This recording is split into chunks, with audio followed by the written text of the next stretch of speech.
Shalom, jumpa kembali dengan saya Roni Suwono. Ini adalah channel pribadi saya. Sahabat yang saya kasih, Anda yang suka menonton video saya, jangan lupa like setiap kali menonton. Bagikan juga kepada sahabat-sahabat yang Anda cintai, agar semua sahabat-sahabat kita mendapat berkat yang sama. Beri komen yang sopan, komen yang membangun, dan tekan tombol loncengnya agar setiap Anda yang sudah menekan tombol loncengnya tidak pernah ketinggalan dari setiap video baru yang saya tayangkan lewat channel pribadi ini. Selamat menikmati. Shalom.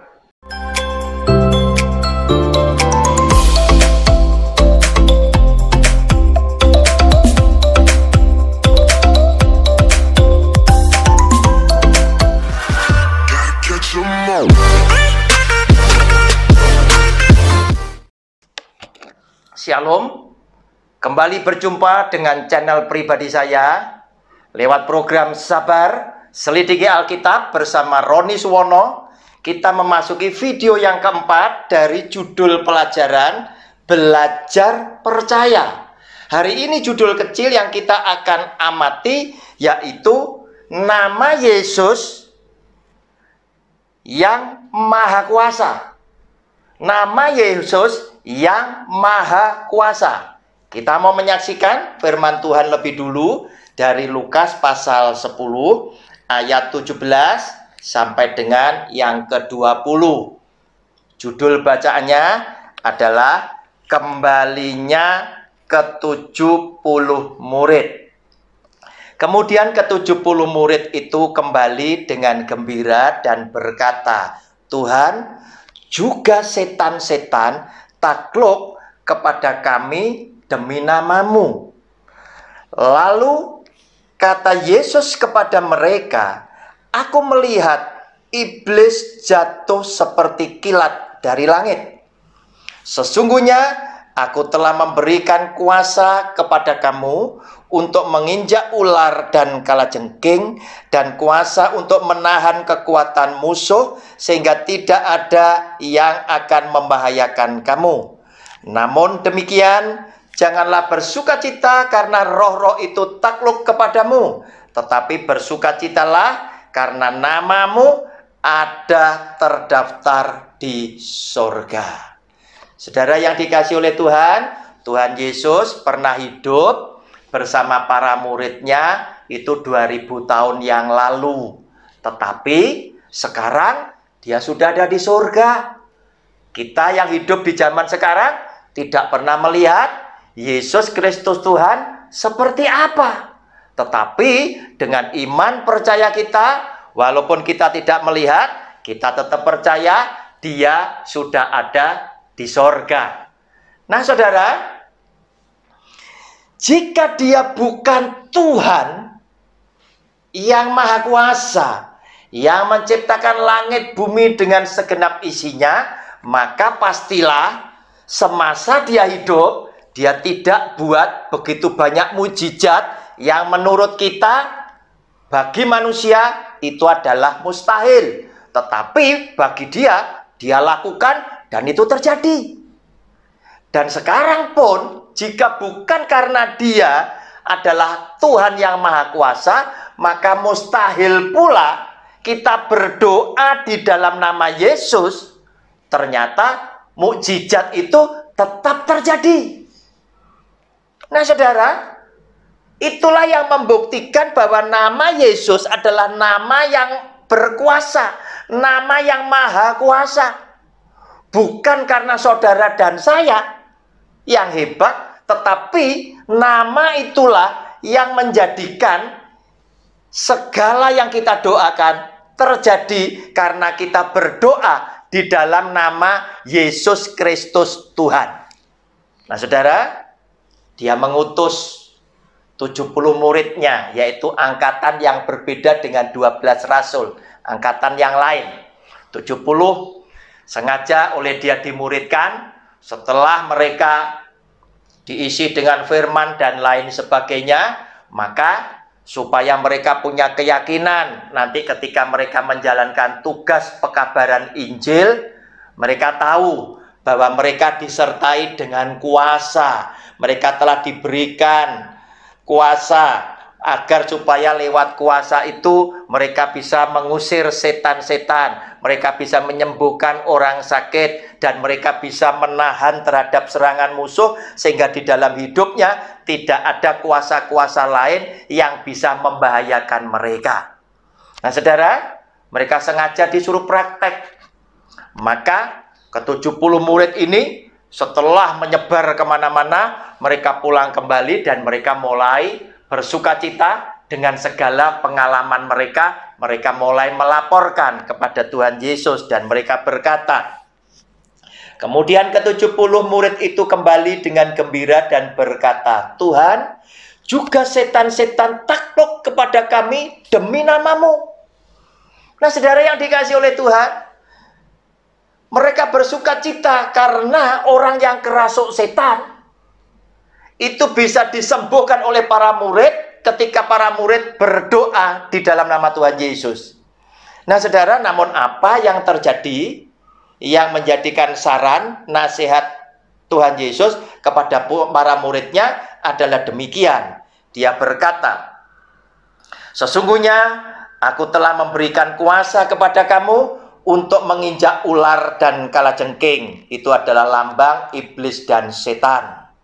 Iblis dan setan ada di bawah kakimu, yaitu orang-orang yang setia melakukan firman Tuhan di dalam hidupnya sehari-hari, termasuk para murid, termasuk saudara dan saya, dan kuasa untuk menahan kekuatan musuh sehingga tidak ada yang akan membahayakan kamu. Saudara lihat, ketika saudara dan saya diutus oleh Tuhan, saudara diperlengkapi dengan kuasa, dan kuasa itu juga menjadikan sesuatu yang mengakibatkan kita itu bisa melawan serangan musuh dan tidak ada musuh yang bisa membahayakan kita. Kita sudah dilindungi oleh Dia. Nah saudara, tetapi nasihat Tuhan Yesus, Dia berkata, namun demikian, janganlah bersukacita karena roh-roh itu takluk kepadamu. Itu hal yang biasa, itu hal yang gampang. Kenapa? Karena kuasa itu memang aku berikan kepadamu. Tetapi bersukacitalah karena namamu ada terdaftar di sorga. Berarti engkau dan saya adalah orang yang pasti akan diselamatkan karena nama kita terdaftar ada di sorga, ada di dalam kitab kehidupan itu sebagai orang-orang yang selalu hidup dan melakukan kebenaran. Saudara, Tuhan lebih senang engkau menjadi pelaku kebenaran di dalam kehidupanmu, karena firman Tuhan yang diperintahkan kepadamu, yang engkau dengar, yang engkau pahami, itu pula yang kau lakukan di dalam kehidupanmu sehari-hari, sehingga lewat kehidupanmu itulah semua orang berkata, engkau adalah orang baik, engkau adalah orang benar yang melakukan kebenaran sesuai dengan firman Tuhan. Nah saudara, apa akibatnya setelah kita menjadi orang benar? Yang pertama, kita diselamatkan oleh Tuhan, nama kita terdaftar di dalam kerajaan sorga. Yang kedua, sebagai orang benar akan secara otomatis kuasa yang diberikan oleh Tuhan Yesus itu nempel di dalam kehidupan kita, sehingga yang namanya orang benar itu akan selalu ditakuti oleh iblis, setan, roh-roh jahat itu. Tanpa saudara harus berdoa puasa, tanpa saudara harus meminta kuasa itu tadi, Yesus yang adalah Tuhan sudah secara otomatis memberikan kuasa ini di dalam hidup setiap kita sebagai orang benarnya, sehingga lewat kuasa itu tadi saudara sudah diberi kuasa untuk menginjak ular dan kalajengking, dan kuasa untuk menahan kekuatan musuh sehingga tidak ada yang akan membahayakan kamu. Nah saudara, percuma dengan ajaran-ajaran dunia di mana kita hidup yang seakan-akan kuasa itu baru bisa kita dapat kalau kita berpuasa sekian puluh hari, kalau kita menjalani ritual-ritual tertentu. Saudara, bukan itu. Anak Tuhan tidak perlu melakukan itu. Tetapi puasa anak Tuhan adalah tidak melakukan dosa. Tetapi puasa anak Tuhan adalah melakukan kebenaran firman Allah, melakukan perintah-perintah Tuhan di dalam kehidupannya, sehingga lewat apa yang engkau lakukan, maka kuasa itu akan secara otomatis semakin hari semakin bertambah besar atas hidup engkau, karena kuasa sesungguhnya adalah identik dengan kepercayaan yang Tuhan berikan kepada engkau untuk engkau boleh bertindak atas nama Dia sebagai yang maha kuasa. Saudara, saya mau buktikan buat Anda bahwa nama Tuhan Yesus itu adalah nama yang maha kuasa. Kita lihat lebih dulu Markus pasal yang ke-9.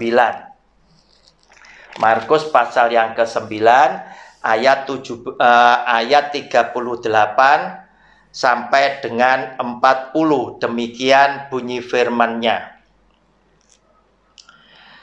Kata Yohanes kepada Yesus, "Guru, kami lihat seorang yang bukan pengikut kita mengusir setan demi namamu. Lalu kami cegah orang itu karena ia bukan pengikut kita." Tetapi kata Yesus, "Jangan kamu cegah dia, sebab tidak seorang pun yang telah mengadakan mujizat demi namaku dapat seketika itu juga mengumpat aku. Barang siapa tidak melawan kita, ia ada di pihak kita." Saudara, para murid bercerita kepada Tuhan Yesus, "Tuhan, ada orang yang bukan pengikut kita. Dia juga mengusir setan di dalam namamu dan mereka berhasil. Orang itu kami cegah karena mereka bukan kelompok kita." Tetapi apa yang dikatakan oleh Tuhan Yesus? Tetapi kata Yesus, "Jangan kamu cegah dia, sebab tidak seorang pun yang telah mengadakan mujizat demi namaku dapat seketika itu juga mengumpat aku." Karena mereka pun tahu bahwa nama Yesus adalah nama yang berkuasa. Saudara, tetapi hati-hati, jika engkau bukan pelaku firman di dalam hidupmu sehari-hari, iblis setan itu juga tahu siapakah engkau. Saudara, Anda bisa baca sebagai tambahan ayat dari Kisah Rasul pasal 19, mulai ayat 13 sampai dengan 20, itu judulnya tentang anak-anak sekewa. Di situ diceritakan ada 7 anak sekewa. Sekewa adalah kepala rumah ibadat, tetapi anak-anaknya tidak hidup setia kepada Tuhan sesuai dengan firman-Nya. Mereka hidupnya asal-asalan, dikatakan lewat Alkitab seperti tukang jampi-jampi. Tetapi kemudian orang 7 ini, anak-anak sekewa ini, berusaha mengusir orang yang sedang kerasuk setan. Tetapi apa yang terjadi? Saudara, kita lihat mulai ayat 13. Juga beberapa tukang jampi Yahudi yang berjalan keliling di negeri itu mencoba menyebut nama Tuhan Yesus atas mereka yang kerasukan roh jahat dengan berseru, katanya, "Aku menyumpahi kamu demi nama Yesus yang diberitakan oleh Paulus." Mereka yang melakukan hal itu ialah 7 orang anak dari seorang imam kepala Yahudi yang bernama Sekewa. Tetapi roh jahat itu menjawab, "Yesus aku kenal dan Paulus aku ketahui, tetapi kamu, siapakah kamu?" Nah saudara, lewat pembacaan firman Tuhan ini, saudara boleh berpraktek. Jika engkau yakin engkau adalah pelaku firman Tuhan Yesus dalam hidupmu sehari-hari, saya yakin orang yang kerasuk setan, Anda akan mampu doakan mereka dan mereka akan disembuhkan di dalam nama Tuhan Yesus. Tetapi jika Anda bukan pelaku daripada firman Tuhan, jangan coba-coba. Kenapa? Karena roh yang merasuk kepada seseorang itu adalah roh iblis setan yang mengetahui keberadaan saudara dan saya. Dan dia bisa berkata, "Yesus aku kenal, Paulus aku tahu." Tetapi kepada orang yang hidupnya seperti tukang jampi-jampi, dia berkata, "Tetapi siapakah kamu?" Nah saudara, lewat semuanya ini kita akhirnya tahu bahwa nama Yesus adalah nama yang maha kuasa. Saudara yang dikasih oleh Tuhan, jangan kemana-mana, nantikan video saya yang selanjutnya. Shalom, Tuhan Yesus memberkati. Amin.